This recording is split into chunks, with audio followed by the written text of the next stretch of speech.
Police ఇక్కడ crime against women గంజాయి రెండు పాజిటివ్గా ఉన్నారు.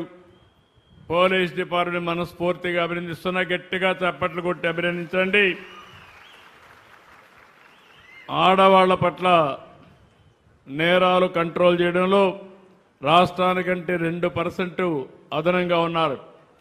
పోలీసులు ఈ విధంగా ఉంటే మీరు స్వేచ్ఛగా తిరగచ్చు. కనీసం ఆడబిడ్డలు గట్టిగా చప్పట్లు కొట్టి అభినందించండి. మీకు రక్షణగా ఉండే పోలీసు వ్యవస్థను అభినందించాలి. గంజాయి కూడా కంట్రోల్ చేస్తున్నారు. రాష్ట్రానికంటే 2.64 2% అదనంగా ఉంది. దీనికి మనస్ఫూర్తిగా పోలీసులను అభినందిస్తున్నా. ఇంకా గట్టిగా ఉండాలి. బాపట్ల జిల్లాలో లా అండ్ ఆర్డర్ మెయింటైన్ చేయాలి. శాంతిని భద్రతను కాపాడడంలో ఎక్కడా ఉపేక్షించదని పోలీసులకు విజ్ఞప్తి చేస్తున్నా. బాగా చేస్తున్నారు. వెల్డన్ ఎస్పీ గారు, కంగ్రాచులేషన్స్, కీప్ ఇట్ అప్.